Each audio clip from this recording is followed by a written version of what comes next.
Débat court est une émission présentée par le cours des frères Montgolfier avec la collaboration de FUTE. Je vous rappelle que le cours des frères Montgolfier est une véritable plateforme de formation pour les adultes dans le cadre de l'enseignement et de l'éducation, mais également une école de primaire et de collège. FUTE est une fourmilière d'entreprises et d'associations. CFM et FUTE sont donc implantés à Noisy-le-Grand. Si j'ai lancé cette série d'émissions dans le cadre de cette proposition du cours des frères Montgolfier, c'est parce que je pense qu'il est absolument nécessaire d'aborder avec sérieux les sujets d'actualité qui touchent l'éducation et l'enseignement. Et pour cela, j'ai invité des personnes qui sont véritablement crédibles et légitimes dans le cadre de cette pratique et de cette compétence. Bien évidemment, les discussions du coup sont pleines de vie, avec pas mal de rebondissements. On joue vraiment la force du débat. Mais voilà, nous avons besoin de vous. Nous avons besoin de vous parce qu'il va falloir tout d'abord financer toute l'équipe des techniciens qui, actuellement, généreusement, nous ont aidés à produire ces 5 premières émissions. Et également, nous avons besoin de vous pour partager cette émission. Si les dons sont nombreux, ce sera merveilleux parce que nous pourrons du coup aider le cours des frères Montgolfier pour les élèves à se développer. Alors nous comptons sur vous.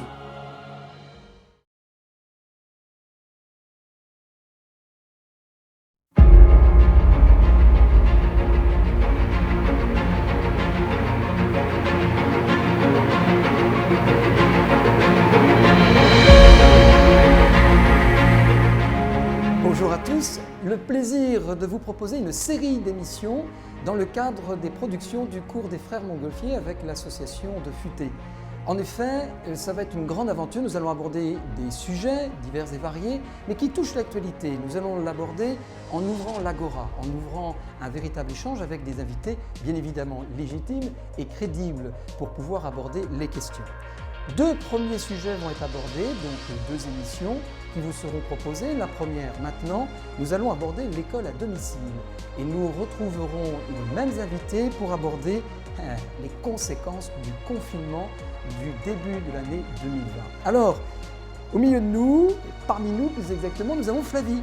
Flavie, vous êtes Flavie Labarère, vous êtes donc vous avez été professeur du public pendant 14 ans. 14 ans. Et puis, voilà, pendant 2 ans, vous êtes parti pour enseigner à domicile avec vos enfants. Voilà, pour la grande aventure de l'IUF, tout à fait. Vous avez donc rejoint un groupe de mamans et de papas qui organisent justement les cours à domicile. Des rencontres, voilà, dans le cadre de l'instruction en famille. Alors, c'est évident, on va vous écouter avec attention parce que je pense que la réaction est forte depuis ce que le Premier ministre et surtout le Président de la République a annoncé. Tout à fait. À vos côtés, nous avons une mère de famille. Il s'agit de Consulat Arras, mère de famille d'ailleurs d'un élève au cours des frères Montgolfier. Consulat, nous sommes aussi en voisins de palier pour ce qui est des petites entreprises chez FUTE. Donc voilà pourquoi on se tutoie. Consulat, tu es donc mère de Victor qui est autiste. Oui, tout à fait. Donc ça sera l'occasion pour nous, bien évidemment, d'aborder cette question de l'école à domicile et du besoin si l'inclusion connaît et rencontre des problèmes. De l'autre côté, un polo bleu, je trouve, c'est Alix. Alix Nenner, vous êtes professeur hors contrat, une sacrée expérience puisqu'il y a 17 ans chez Atmer. Voilà. Et puis vous avez rejoint le cours des frères Montgolfier cette année et vous enseignez actuellement à la Nacelle. Absolument. Bien. Mère de famille aussi. Mère de famille, ce qui est très important. Qui enseigne aussi. Et puis, nous avons enfin Laure Martignol. Alors, Laure Martignol, si nous avons de beaux uniformes, c'est grâce à toi, puisque tu es responsable de Tistouk, mais aussi également, tu es mère de famille. Tu as fait des études en psychologie et tu es là avec nous parce que tu nous rapporteras des témoignages très frappants et une analyse sur justement les problèmes et l'existence de l'école à domicile. Alors, si on regarde un petit peu l'actualité, nous voyons qu'il y a eu des déclarations. Première déclaration, c'est dans son discours sur le séparatisme, Emmanuel Macron nous dit Le Figaro, a annoncé que l'instruction scolaire à domicile sera donc à partir de la rentrée 2021 strictement limitée. notamment aux impératifs de santé. Est-ce que nous pouvons considérer que Victor aurait le droit de continuer, du coup, en tant qu'autiste, dans l'esprit d'Emmanuel Macron?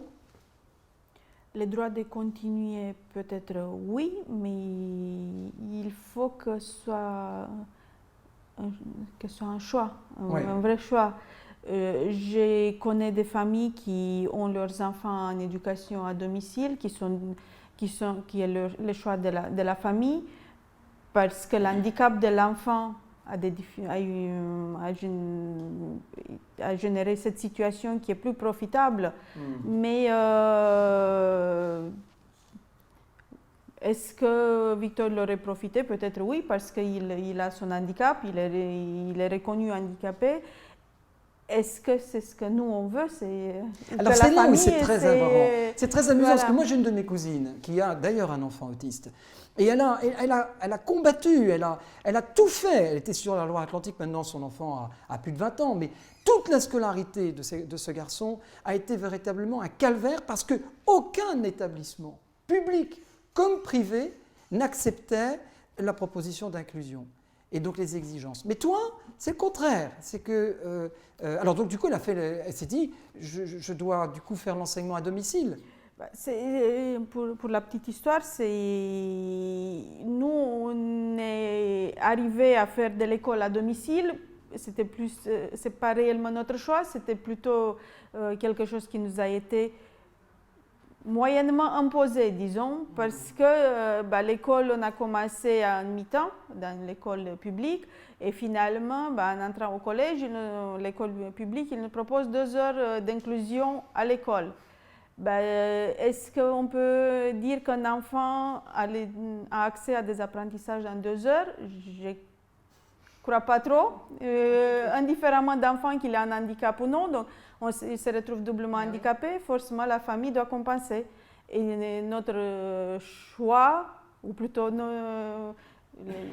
la réalité qui nous a été imposée, c'était de continuer l'éducation à domicile. Donc le président de la République, au-delà du fait qu'on reconnaisse qu'il y a des risques idéologiques et de fanatisme dans des religieux ou pédagogiques, parce qu'il y a aussi des pédagogies qui vont de travers, on en parlera, à domicile, est-ce que nous pouvons considérer que finalement, c'est une échappatoire qui est assez confortable par le gouvernement et le président? Et du coup, il se dit, ne vous en faites pas, là, on ne va pas se mettre en épreuve, nous. Je pense que c'est un peu à mi-chemin entre les deux.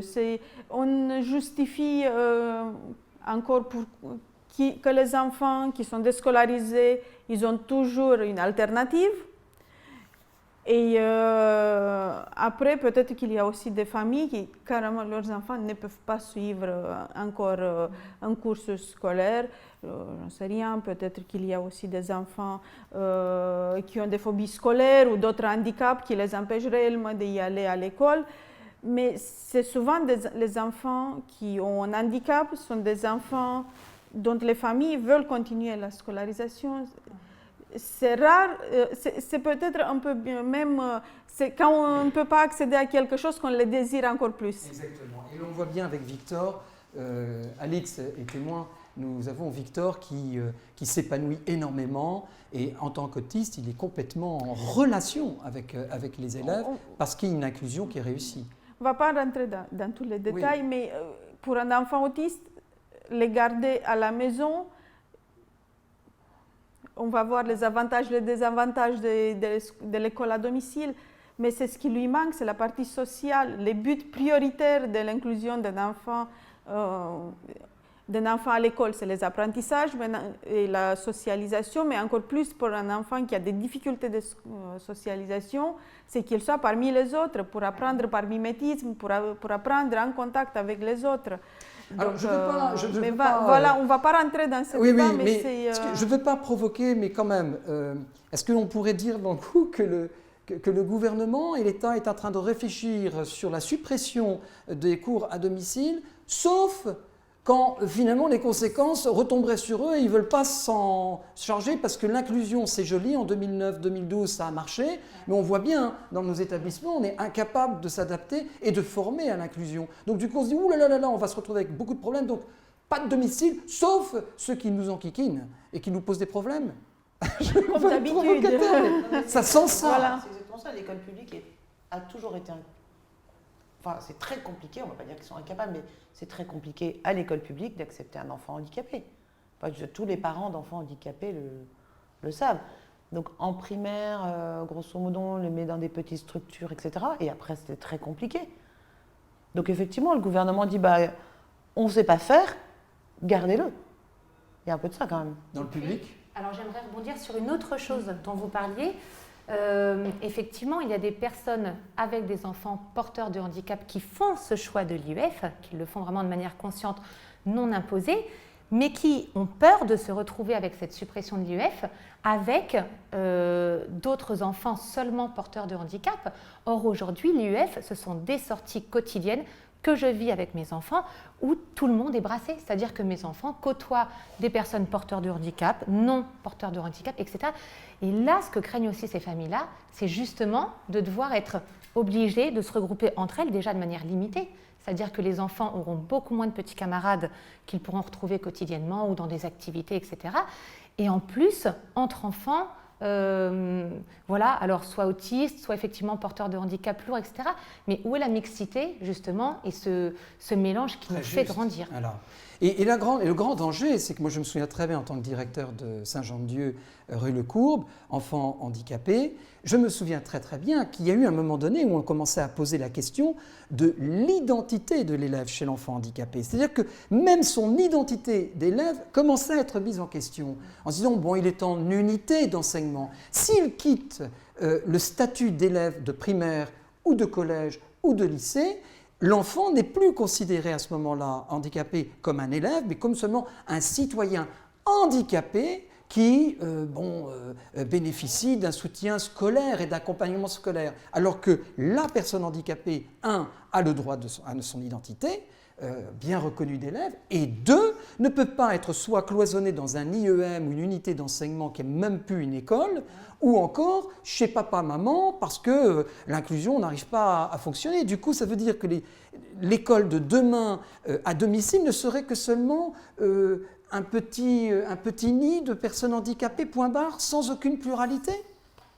C'est quand même, on a l'impression que c'est un don, c'est une générosité de leur part, mais finalement c'est éthiquement et socialement dangereux. C'est terrible parce que c'est radical, c'est soit on coupe tout, ou soit on laisse tout. Et on surveille par contre, on s'investit. Est-ce que vous avez, vous, l'expérience d'une inspection de l'académie et d'un contrôle?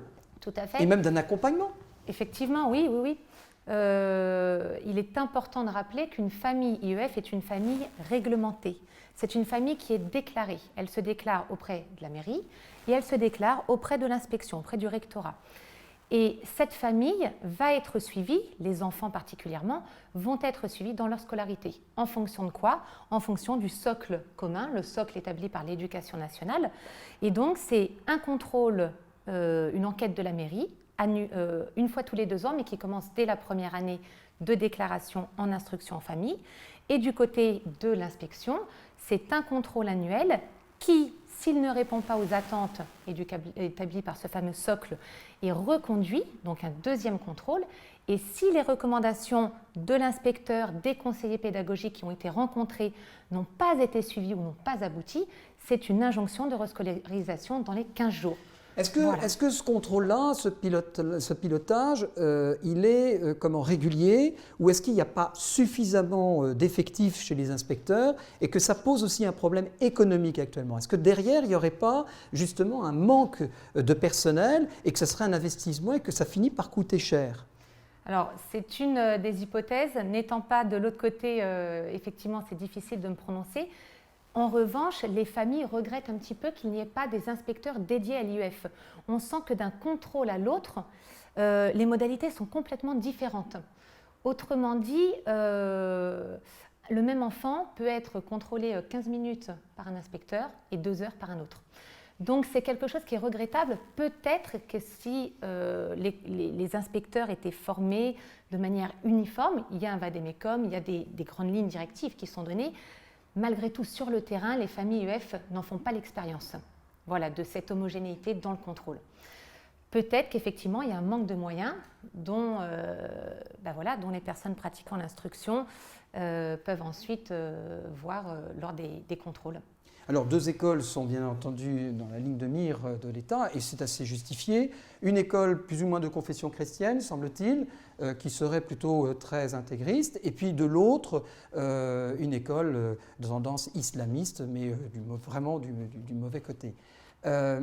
Donc déjà, ça, c'est maîtrisé, c'est inspecté. Maintenant, inspecter et suivre, ce n'est pas si évident, parce que nous avons des personnes qui vont prendre leur enfant et partir en voyage, quitter. Comment on les inspecte? Comment ça se passe quand un enfant part comme ça à domicile, travaille, mais finalement, il n'y a pas de mobilité? Enfin, plutôt, il n'y a pas de domicile fixe. En général, c'est vraiment une position des parents. C'est un positionnement des parents sur la continuité à éduquer l'enfant, à suivre une base commune à l'éducation nationale. Mais c'est vrai que là, on englobe pas que l'éducation de l'enfant, on englobe la continuité de cette éducation dans un projet familial. C'est encore autre chose, et souvent un projet qui va de 6 mois à 1 an. Donc c'est un petit peu différent. Après, l'avantage, c'est que vraiment il y a une autonomie, c'est-à-dire on a les repères, on a la base.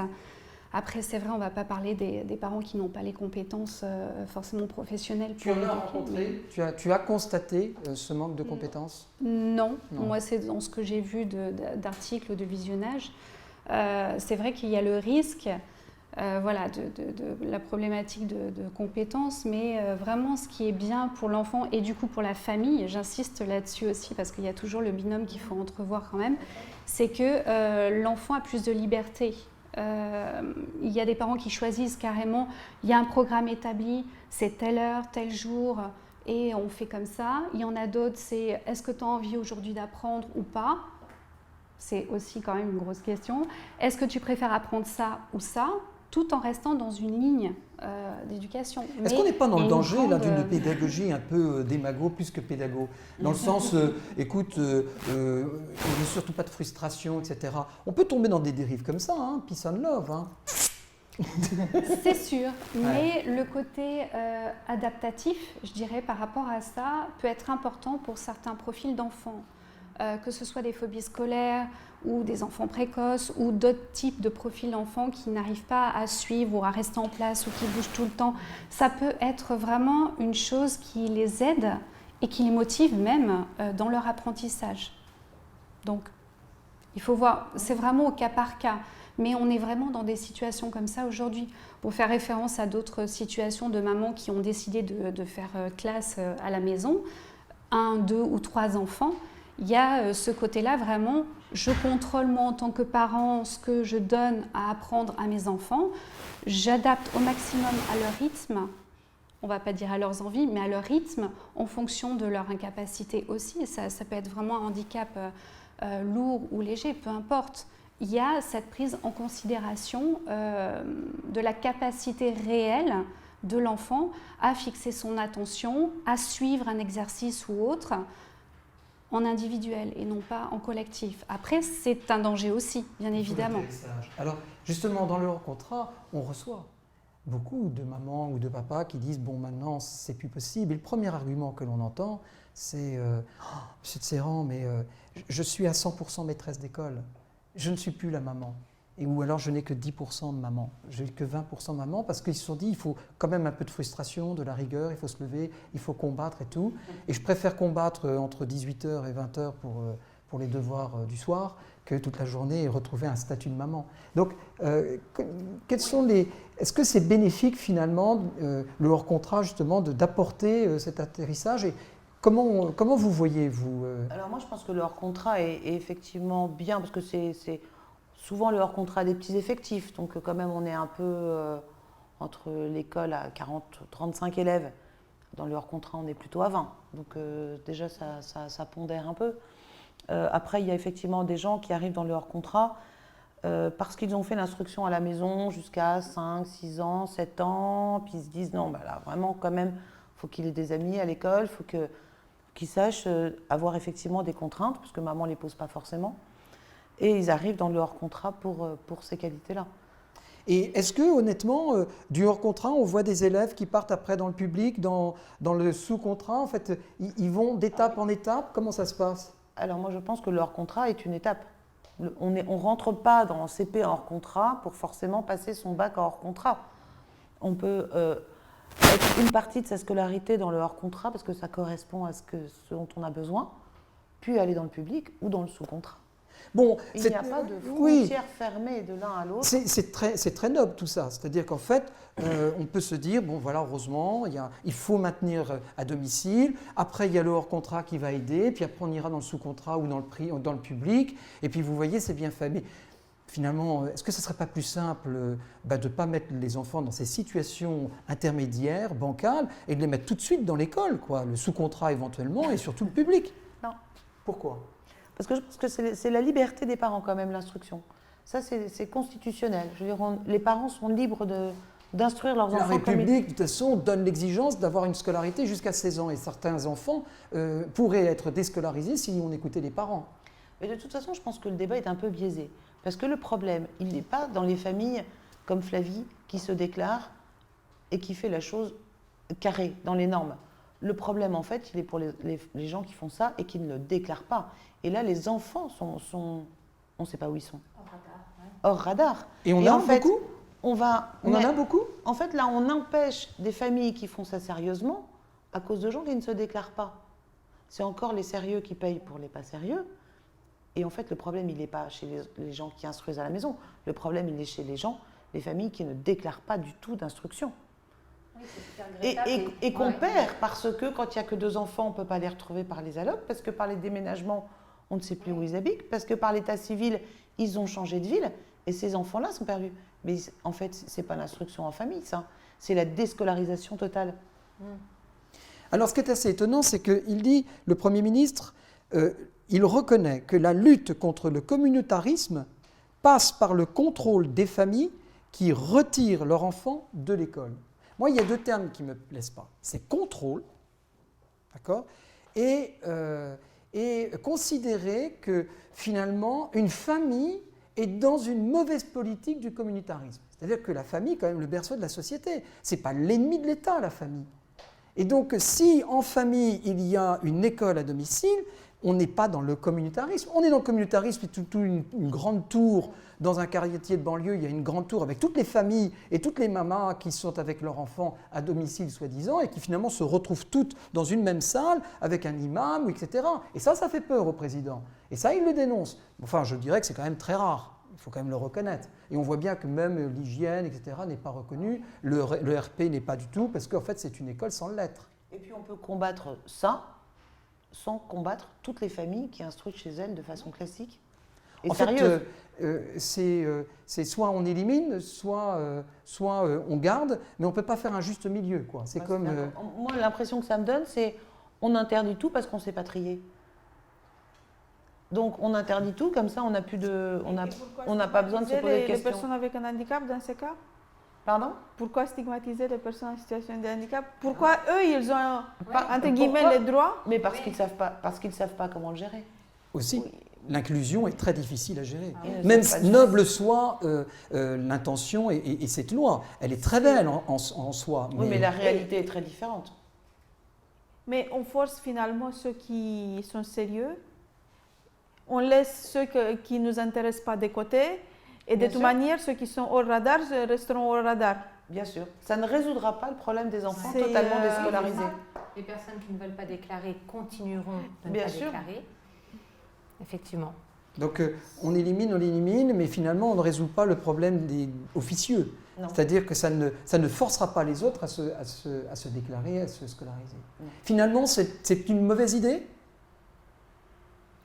Ça ne paraît pas être la solution. En tout cas, il n'y a pas de lien qui semble réel établi. D'ailleurs, il y a la mission interministérielle de vigilance et de lutte justement contre les dérives sectaires qui, depuis plusieurs années, établit des rapports en essayant justement de voir si lien il y a entre l'IEF d'une part et les dérives sectaires, le communautarisme, la radicalisation. Il n'y en a pas d'établi parce que c'est fait avec des familles qui sont justement, qui exercent cette instruction à ciel ouvert. Là-dessus, il n'y a aucun souci. Et moi-même, dans cette pratique, les mamans que je rencontre, c'est plus souvent les mamans, mais les papas aussi s'investissent, des familles juives, des familles chrétiennes, des familles musulmanes, des familles athées, le brassage est là. Voilà, donc c'est vrai que le lien aujourd'hui semble vraiment peu évident pour toutes ces familles qui ont reçu cette annonce-là présidentielle, et ça a été pris comme une attaque, parce qu'elles ne se sentaient pas concernées entre leurs moyens d'instruction. C'est une attaque. Mais pourquoi on ne prend pas quelque chose d'alternatif comme ça? Je réfléchis à voix haute. C'est tout simplement se dire, bon allez, j'accueille l'enseignement à domicile, mais je favorise une journée par semaine où les gens s'engagent dans une association, où il y a même peut-être un suivi, un accompagnement de l'État, avec des professeurs, etc. La possibilité du coup de vérifier qu'il n'y a pas une ambiance sectaire dans certaines familles, les repérer, et pas plus. C'est-à-dire qu'on pilote, on accompagne. Il nous reste quelques minutes, mais enfin quelques secondes. Allez-y. Plus compliqué à mettre en place dans le milieu rural. Mais, oui. Et puis aussi, ça demande un investissement sur le plan des personnes. Il faut plus de monde, une fois de plus de moyens. Mais au moins, on aurait moins de chômage. Mais pourquoi dans le milieu rural, ça poserait plus de problèmes? Parce que les distances sont plus longues. Enfin, se regrouper entre associations dans la famille, si tout le monde a 20 ou 30 km à faire, c'est plus compliqué. Mais nous allons de toute façon rebondir là-dessus parce que nous nous retrouverons dans la prochaine émission et nous aborderons, si vous le voulez bien, les conséquences du confinement début de l'année 2020.